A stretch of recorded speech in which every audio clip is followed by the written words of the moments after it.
വേദപുസ്തകം നമ്മൾ പഠിക്കുമ്പോൾ ഈ ക്രൂശിനോട് നിഴലായ അനേക സംഭവങ്ങളുണ്ട്. അതിലൊന്ന് ഹാബേലിന്റെ യാഗപീഠമായിരുന്നു. ഹാബേലിന്റെ യാഗപീഠം ഉൽപ്പത്തി പുസ്തകത്തിന്റെ പ്രാരംഭ വരികളിൽ വരുമ്പോൾ ആദാം ഹവ്വ ദമ്പതികളുടെ ആദ്യജാതനായ കായീൻ അവനൊരു കൃഷിക്കാരനാണ്.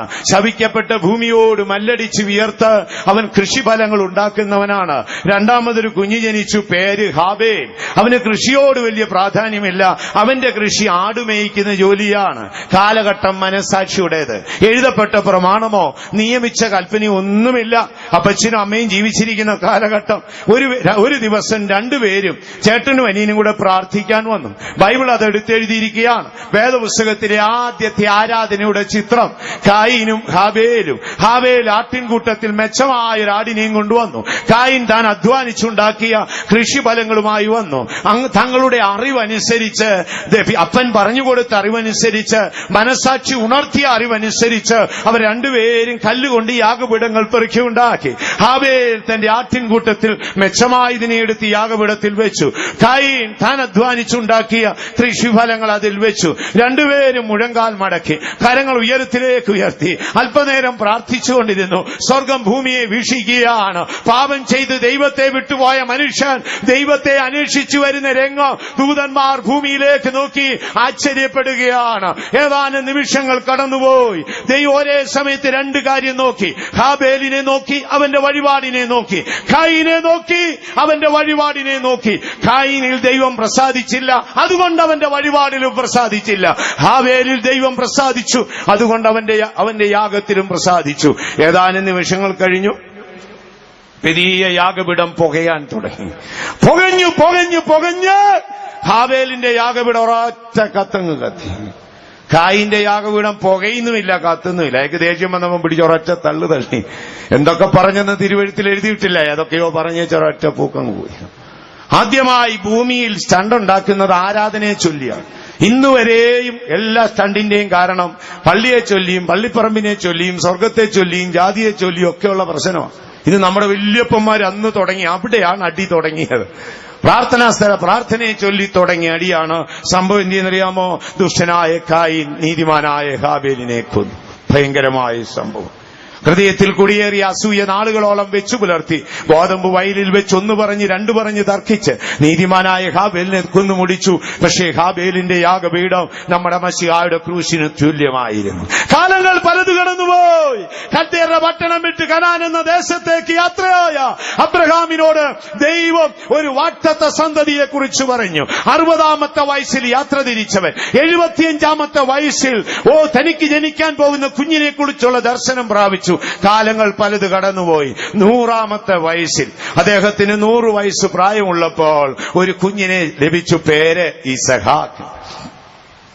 കുഞ്ഞിനെ വലിയ സ്നേഹത്തോടെ വളർത്തി. അക്കാലത്തെ മുലകുടി മാറുന്ന ദിവസം പ്രഭുക്കന്മാരെ എല്ലാം വിളിച്ചു വരുത്തി നല്ലൊരു സദ്യയൊക്കെ നടത്തി. തന്റെ കാലങ്ങൾക്ക് ശേഷം അക്കാലത്ത് ഈ ജനറേഷൻ പാരമ്പര്യങ്ങൾ എഴുതുന്നത് വടിയേലാണ് എഴുതി ചേർക്കുന്നത്. ഇന്നത്തെ പോലെ ബുക്കും കമ്പ്യൂട്ടറും ലാപ്ടോപ്പും ഒന്നും ഇല്ലല്ലോ അന്ന്. അന്ന് ഈ വടിയേൽ എഴുതും. ഇങ്ങനെ എഴുതുമ്പോൾ ജനറേഷൻ എഴുതി വെക്കും.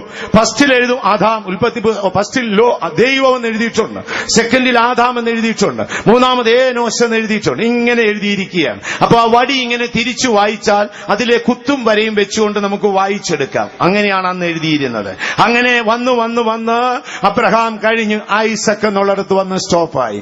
അടുത്തത് ഈ വടി മാറുമ്പോൾ അവർ വടിയിൽ ചാരി മരിച്ചെന്നൊക്കെ പറഞ്ഞിട്ടുണ്ട്. പെട്ടെന്ന് നമ്മൾ വായിക്കുമ്പോൾ അപ്പൻ ചാകാൻ നേരം ഒരു വടി കുത്തിവെച്ചേച്ച് അതേ കിടന്നു, കട്ടിലേ കിടന്ന് തൂടെ എന്നൊക്കെ പിള്ളേർ ചോദിക്കും. എന്നാ സംഭവം ഈ വടിയേൽ ഇങ്ങനെ എഴുതി ചേർത്തിരിക്കുകയാണ്.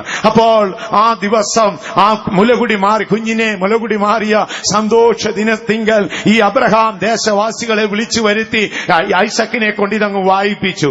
ഐസക് പറഞ്ഞു, ആദാം, ഏനോസ്, ശേത്ത് ഇങ്ങനെ വായിച്ച് താഴേക്ക് വന്നിട്ട് അബ്രഹാം, ഐസക്, അവിടെ വെച്ച് തീർന്നു. അടുത്ത ജനറേഷൻ വരുന്നത് വരെ വടിയിൽ എഴുതിയിട്ടില്ല.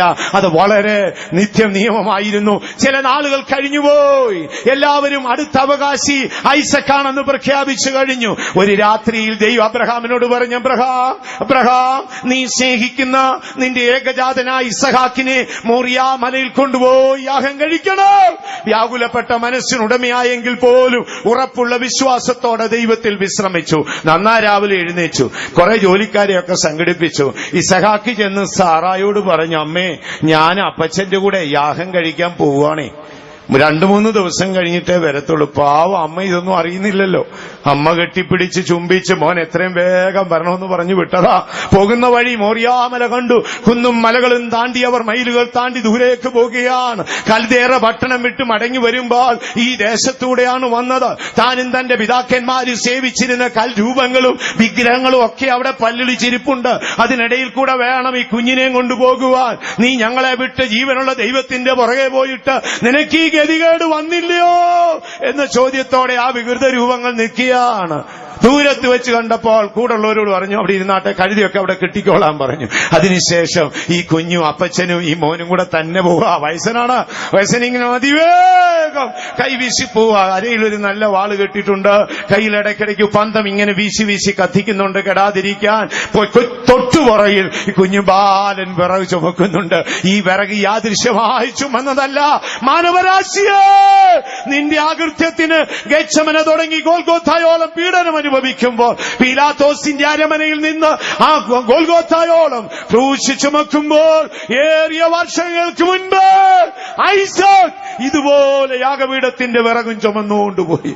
തിരിഞ്ഞിരുന്നൊരു ചോദ്യം, അപ്പാ കത്തിയുണ്ടപ്പാ, വിറകുണ്ടപ്പാ, യാഗമൃഗം എവിടെയപ്പാ? ഒറ്റ വാക്ക്, ദൈവം കരുതിക്കൊള്ളും. കൂടുതലൊക്കെ സംസാരിക്കാൻ പോയാൽ കുഴഞ്ഞു പോകുമായിരിക്കും. അതായിരിക്കാം. അപ്പനങ്ങ് അതിവേഗം നടക്കുക. പയ്യൻ ഈ വിറകും ചുമന്ന് പുറകെ നടക്കുക. അപ്പച്ചാ കത്തിയുണ്ടപ്പച്ചാ, വിറകുണ്ടപ്പച്ചാ, ആടന്തിയപ്പച്ചാ എന്ന് ചോദിക്കും. എത്രയാലും മനസ്സുരുകത്തില്ലേ, അത് യഹോവ കരുതിക്കൊള്ളും. കൂടുതലൊന്നും പറയുന്നില്ല. പിന്നെ ഒരു 1/2 കിലോമീറ്റർ നടക്കുമ്പോൾ കൊച്ചൻ ചോദിക്കും, ആടന്തിയപ്പച്ചാ. ആട് പറയാനില്ല. അവിടെ ചെന്ന് അപ്പൻ മോനാ വിറകൊക്കെ പെറുക്കി കൊടുക്കുന്നത്.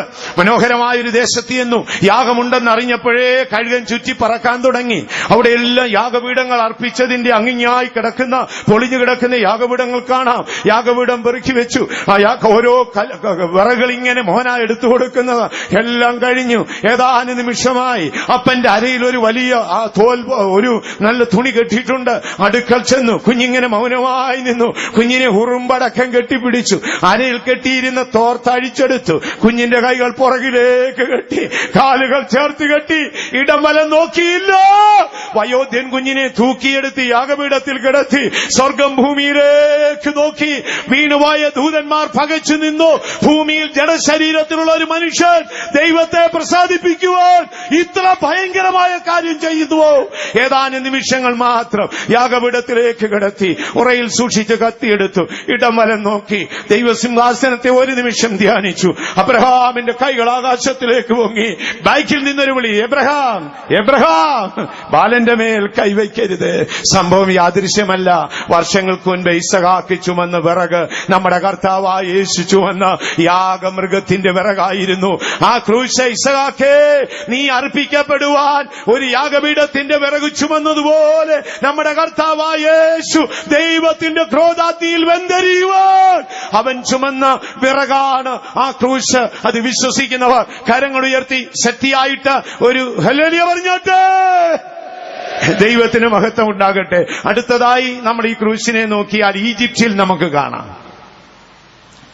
മിസ്രൈമിന്റെ അടിമത്തത്തിൽ നിന്ന് രക്ഷ നേടുവാൻ ഒന്നിനു പിന്നാലെ ഒന്നായി 10 ബാധകളെ അയച്ചിട്ടും വിടുതലില്ല എന്ന് കണ്ടപ്പോൾ ദൈവം മോശയോട് പറഞ്ഞു, ഊനമില്ലാത്തൊരാട്ടിൻകുട്ടിയെടുത്ത് അതിനെ അറുത്ത് അതിന്റെ രക്തം കട്ടളക്കാലിന്മേലും കുറുമ്പടിമേലും തേച്ചേക്കണം. ഈ രക്തക്കറ കാണുമ്പോൾ സംഹാരകൻ വിട്ടൊഴിയും.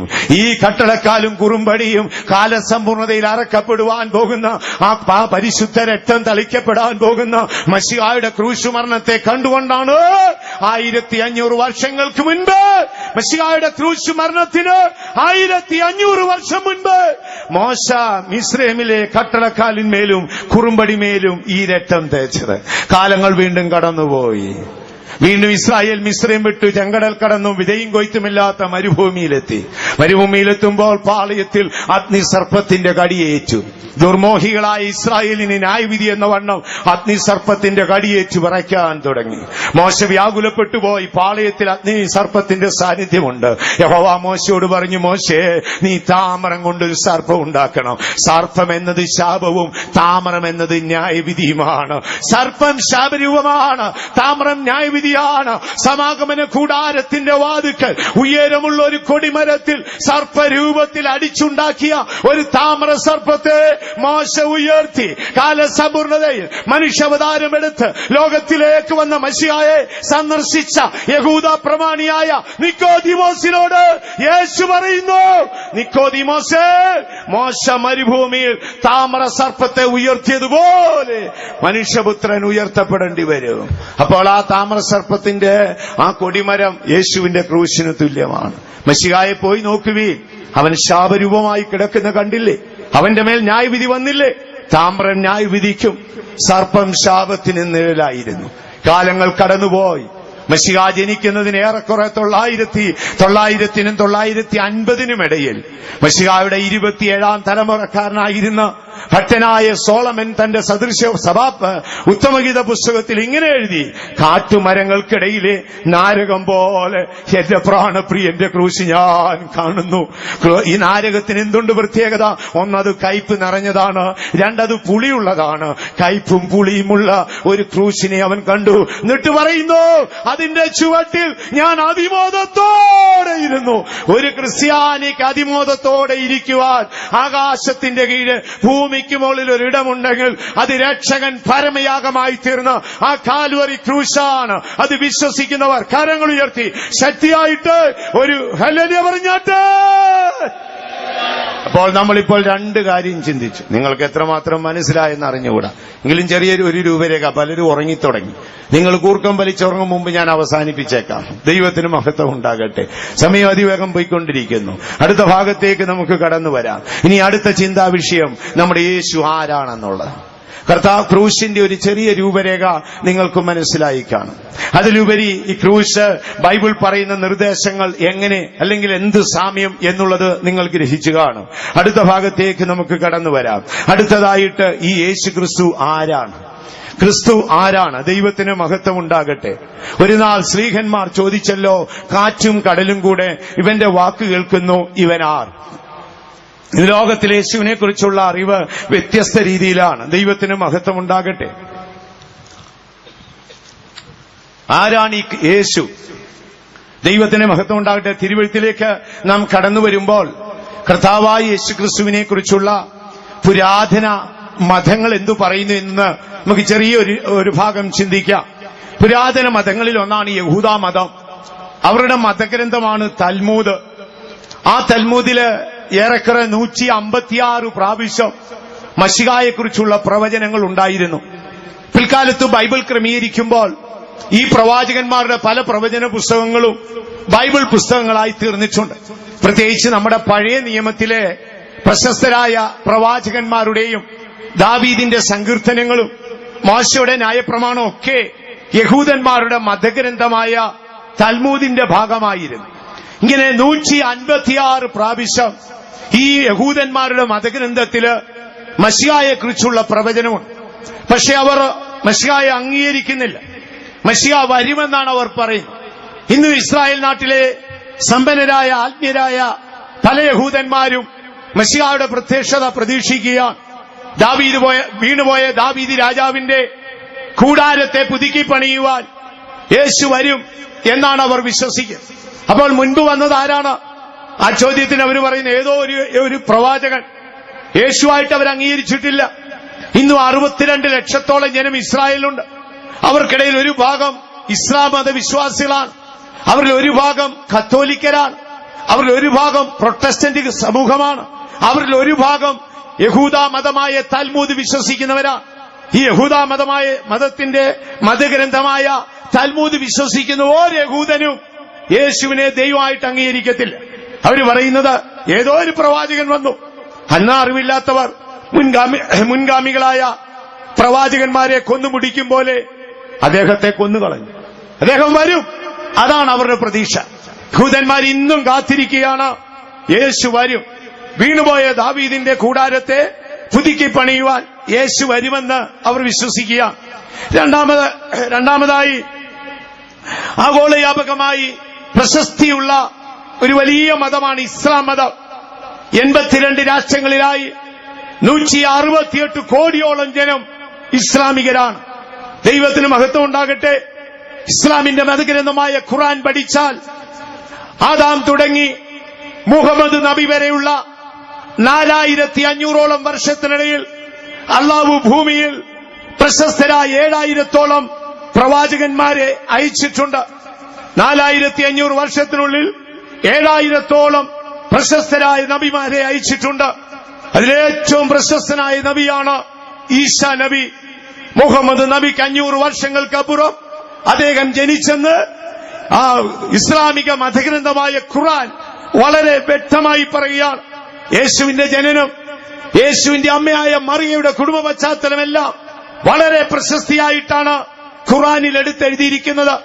യേശു ജനിക്കുന്ന പ്രാരംഭ നാളുകളിൽ യഹൂദന്മാർ യേശുവിന്റെ ജനനം അറിഞ്ഞിട്ട് അവനൊരു വേശ്യ സന്തതി എന്ന് പറഞ്ഞ് അവനെ കൊന്നുകളയുവാൻ വരുമ്പോൾ ശിശുവായ യേശു ആ ചെറിയ തൊട്ടിയിൽ എഴുന്നേറ്റിരുന്ന് ഞാൻ പരിശുദ്ധ റൂഹായാൽ രൂപപ്പെട്ടവനാണെന്ന് പറഞ്ഞുകൊണ്ട് അവർ വിശ്വസിക്കേണ്ടതിന് കളിമണ്ണുകൊണ്ട് ഒരു പക്ഷിയെ ഉണ്ടാക്കി ആകാശത്തിൽ പറപ്പിച്ചെന്നാണ് ഇസ്ലാം മതഗ്രന്ഥമായ ഖുർആൻ പറയുന്നത്.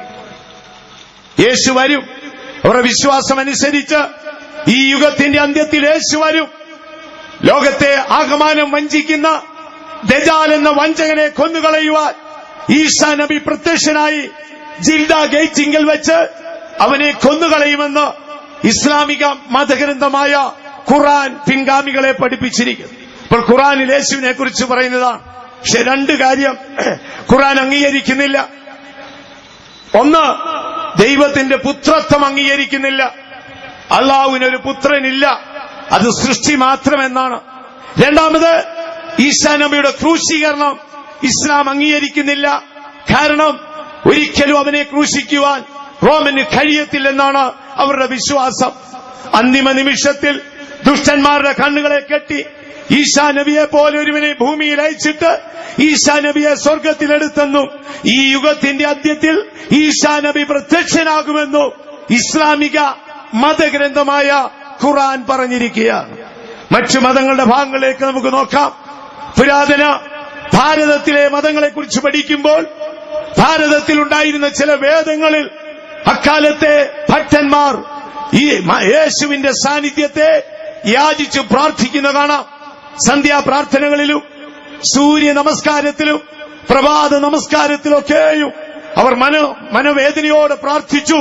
തമസോമ ജ്യോതിർഗമയ, മൃത്യോമ അമൃതംഗമയ, ഈശ്വര ഇരുളിൽ നിന്ന് വെളിച്ചത്തിലേക്കും മരണത്തിൽ നിന്ന് ജീവനിലേക്കും ഞങ്ങളെ നടത്തണമെന്ന് ഭാരതീയ ഭക്തന്മാർ കണ്ണുനീരോടെ പ്രാർത്ഥിച്ചിരുന്നു.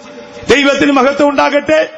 ഭാരതത്തിലെ മഹർഷിമാരിൽ ഒരുവനായിരുന്ന ശ്രീ ബുദ്ധ മഹർഷിയുടെ ചരിത്രം പഠിച്ചാൽ രാജകൊട്ടാരം വിട്ട് സ്വർഗം മോക്ഷം പ്രാപിപ്പാൻ യാത്ര തിരിച്ച മനുഷ്യൻ, വളരെ പ്രശസ്തനായൊരു മഹർഷിയായിരുന്നു.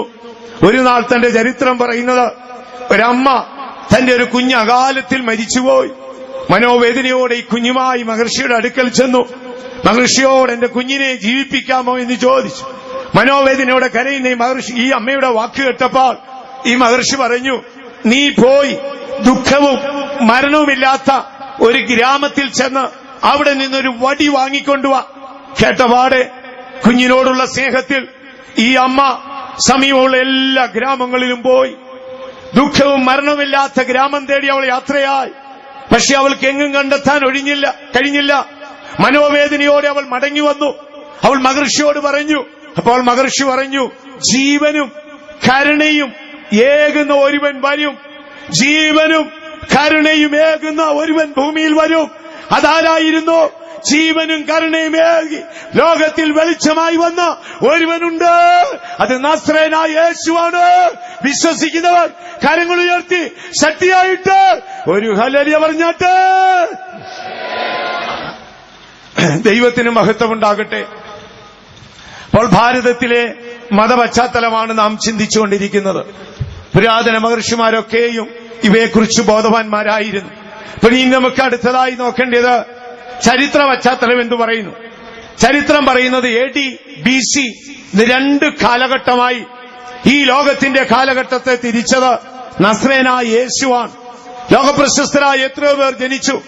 യേശു ജനിക്കുന്നതിന് 350 വർഷങ്ങൾക്ക് മുൻപല്ലേ മൈക്സിഡോണിയയിലെ രാജാവായ ഫിലിപ്പിന്റെ ആദ്യ സന്തതിയായ അലക്സാണ്ടർ ജനിച്ചത്? അവൻ പിയൂസ് ദേവന്റെ പിൻഗാമിയാണെന്ന് ഗ്രീക്കുകാർ പറഞ്ഞെങ്കിലും അവന്റെ ജന്മം ലോകത്തെ രണ്ട് കാലഘട്ടമാക്കി തിരിച്ചില്ല. പക്ഷേ ആട്ടിടയന്മാർ വംശത്തിൽ ഒരു കൊച്ചുകുടിലിൽ ജോസഫിന്റെയും മറിയയുടെയും ആദ്യജാതനായി ജനിച്ച നമ്മുടെ മശിഹായുടെ ജനനം ലോക ചരിത്രത്തെ AD എന്നും BC എന്നും രണ്ട് കാലഘട്ടമായി നാഴികക്കല്ലായി ലോക ചരിത്രത്തിൽ തലയുയർത്തി നിൽക്കുന്നത് നസ്രേനായ യേശുവാണ്. അതിൽ സന്തോഷമുള്ളവർ കരങ്ങൾ ഉയർത്തി ശക്തിയായിട്ട് ഒരു ഹല്ലേലൂയ പറഞ്ഞോട്ടെ. ദൈവത്തിന് മഹത്വം ഉണ്ടാകട്ടെ. കർത്താവായ യേശു ആര് എന്നുള്ളതാണ് നമ്മുടെ ചിന്താവിഷയം. ഒരു ചെറിയ രൂപരേഖ മാത്രമേ നിങ്ങളുടെ മനസ്സിൽ വരയ്ക്കാനൊക്കത്തുള്ളൂ. സമയം അതിവേഗം പോയിക്കൊണ്ടേയിരിക്കുന്നു. കർത്താവായ യേശു ആര്? അവൻ ലോകത്തെ ചരിത്രത്തെ നാഴികക്കല്ല, അല്ലെങ്കിൽ രണ്ട് ഘട്ടങ്ങളായി തിരിച്ച നാഴികക്കല്ലാണ്, നടുത്തൂണാണ്. ഇസ്ലാം മതം പറയും പോലെ ദജാലിനെ കൊന്നുമുടിക്കുവാൻ വരുന്ന പ്രവാചകണത്തിൽ അവൻ ശ്രേഷ്ഠനെന്നാണ് അവർ പറയുന്നത്. വീണുപോയ ദാവീദിന്റെ കൂടാരത്തെ പുതുക്കി പണിയുവാൻ വരുന്ന ദാവീദിന്റെ സന്തതി എന്നാണ് യഹൂദന്റെ വിശ്വാസം. അന്ധകാരത്തിൽ തപ്പിത്തടയുന്ന മാനവരാശിക്ക് വെളിച്ചം പകരുവാൻ ഭൂമിയിലേക്ക് വന്ന വെളിച്ചമാണ് യേശു എന്ന് പറയുന്നു. ഇനിയും തുടർന്നുള്ള സമയം നമുക്ക് ചിന്തിക്കേണ്ടത് ക്രൈസ്തവരുടെ വിശ്വാസ പ്രമാണം ഉൾക്കൊണ്ട് നിൽക്കുന്ന ബൈബിൾ യേശുവിനെ കുറിച്ച് എന്താണ് പറയുന്നത്. ശ്രദ്ധിക്കുക. ക്രൈസ്റ്റ് ഇതുവരെയും മറ്റു മതങ്ങളുടെ ഗ്രന്ഥങ്ങളുടെ ഒരു ചെറിയ രൂപരേഖ, ഇതിനൊക്കെക്കാൾ ആഴത്തിൽ പല കാര്യങ്ങളും പറഞ്ഞിട്ടുണ്ട്. എനിക്കതിന്റെ ആഴങ്ങൾ അറിഞ്ഞുകൂടാ, വിശദമായി ഞാൻ പഠിച്ചിട്ടില്ല. എന്നാൽ ക്രൈസ്തവരുടെ വിശ്വാസ പ്രമാണം ഉൾക്കൊണ്ട് നിൽക്കുന്ന വിശുദ്ധ ബൈബിളിന്റെ പശ്ചാത്തലത്തിൽ നിന്നുകൊണ്ട് ശേഷിപ്പുള്ള സമയം നമുക്ക് ചിന്തിക്കാം. നമ്മുടെ യേശു ആരാണ്? ബൈബിൾ നമ്മൾ പഠിക്കുമ്പോൾ ഉൽപ്പത്തി പുസ്തകം തുടങ്ങി വെളിപ്പാട് പുസ്തകം വരെ പഠിച്ചാൽ ഏതാണ്ട് 105 പേരുകളിൽ നമുക്ക് യേശുവിനെ കാണാം. 105 പേരുകളിൽ യേശുവിന്റെ രൂപം നമുക്ക് വിശുദ്ധ ബൈബിളിൽ കാണാം. അതിൽ ചില ഭാഗം മാത്രം നമുക്ക് ചിന്തിക്കാം. നമ്മുടെ കർത്താവായ യേശുവിനെ കുറിച്ച് പറയുമ്പോൾ ദാനിയേൽ പ്രവാചകൻ അവനെ അഭിഷക്തൻ എന്നാണ് വിശേഷിപ്പിച്ചിരിക്കുന്നത്. ഒന്ന് വായിക്കാമോ? ദാനിയേൽ പ്രവചനം 9-ാം അധ്യായത്തിൽ വരുമ്പോൾ അഭിഷക്തൻ ഛേദിക്കപ്പെടും.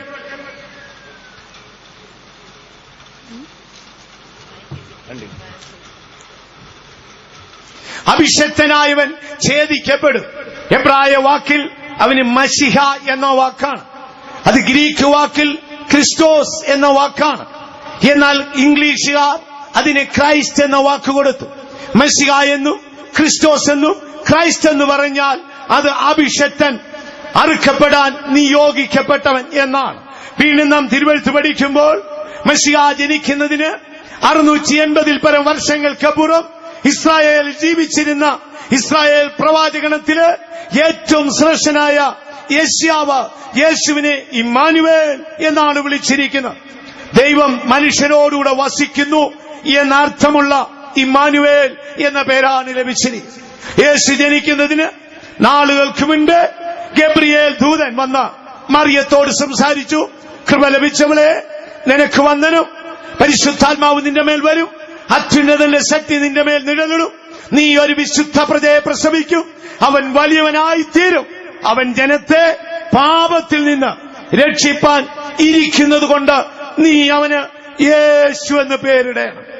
മശിഹ എന്നും ഇമ്മാനുവേൽ എന്നും യേശു എന്നും വിശുദ്ധ പൗലോസ്ലീഹ തന്റെ ലേഖനങ്ങളിൽ ഉയർത്തുവന്ന യേശുവിന്റെ സാന്നിധ്യം ഹൃദയത്തിൽ വാണ് കർത്തൃത്വം നടത്തുന്നതുകൊണ്ട് കർത്താവായ യേശു എന്നും എടുത്തുച്ചരിച്ചിരിക്കുക.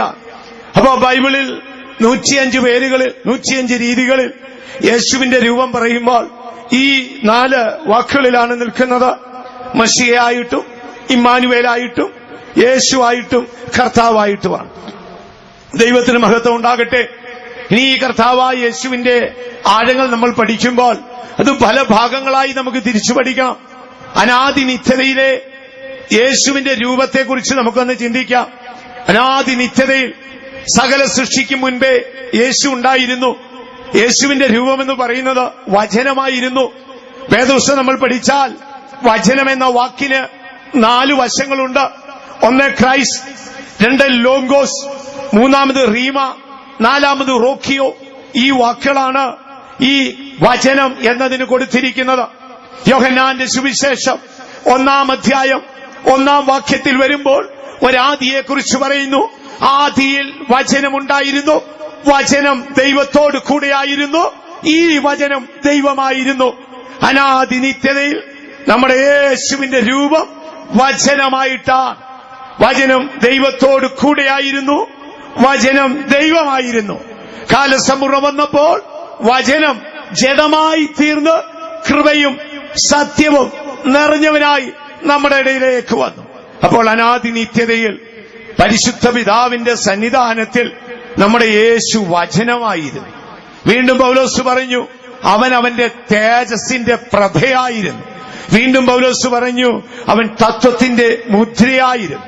പൗലോസ് ഫിലിപ്പിയരോട് പറയുന്നു പിതാവിനോട് സമത്വമുള്ളവനായിരുന്നു.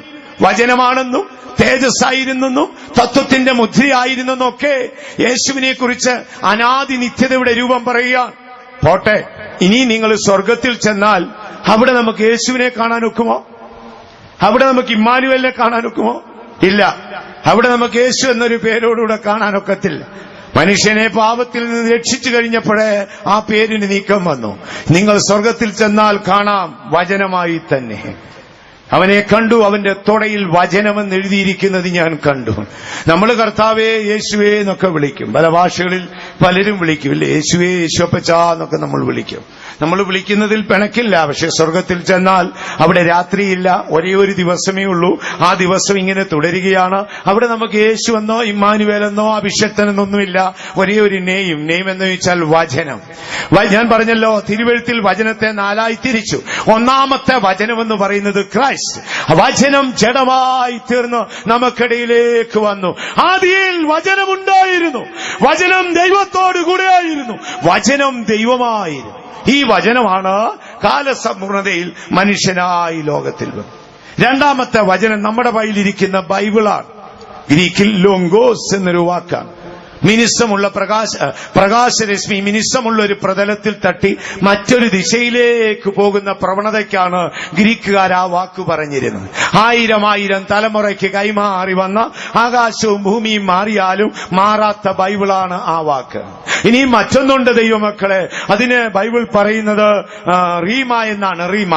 റീമ എന്ന വാക്കിന്റെ അർത്ഥം യേശു ഒരിക്കൽ പറഞ്ഞു, 40 നാൾ പ്രാർത്ഥിച്ച് ക്ഷീണിതനായി വിശപ്പോടും ദാഹത്തോടും കൂടെ എഴുന്നേറ്റ് വരുന്ന കർത്താവിന് കാവലെന്ന വണ്ണം ഇരുന്ന ആ പിശാച് വന്നിട്ട് പറഞ്ഞു, അപ്പത്തിന്റെ ഷേപ്പാണ്, പാലപ്പമാണോ വട്ടയപ്പമാണോ പൊറോട്ടയാണോ എന്ന് അറിഞ്ഞുകൂടാ, ഏതോ ഒരു അപ്പത്തിന്റെ ഷേപ്പിൽ ഇതാ ഒരു നല്ലൊരു കല്ല് കൊണ്ട് കൊടുത്തിട്ട് പറഞ്ഞു, ബഹുമാനപ്പെട്ട സാരിതങ്ങ് കഴിച്ചു, അപ്പമാക്കി കഴിച്ചാട്ടെ, കഴിച്ചിട്ട് ബാക്കിയുണ്ടെങ്കിൽ എനിക്കിതാ 40 ദിവസം ഞാനും പട്ടിണിയായിരുന്നില്ലേ.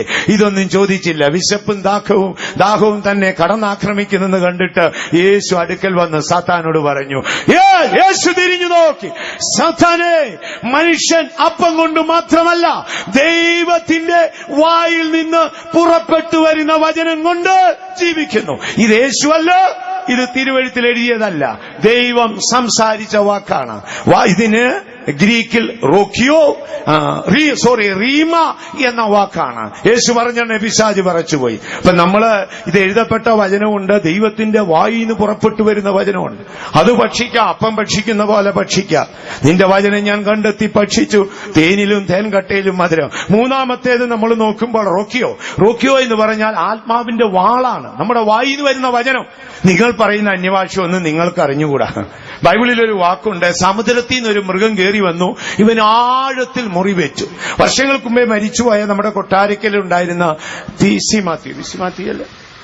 മാത്യു ചാൻ, അദ്ദേഹം ഒരു മീറ്റിംഗില് ഞാൻ ഈ സമുദ്രത്തിൽ നിന്ന് കയറി വന്ന മൃഗം മുറിവേച്ചു 5 പ്രാവശ്യം പറഞ്ഞു. മരണകരമായ മുറിവേറ്റു. മരണം ഉണ്ടായിരുന്നേ അവൻ ചത്തേനെ.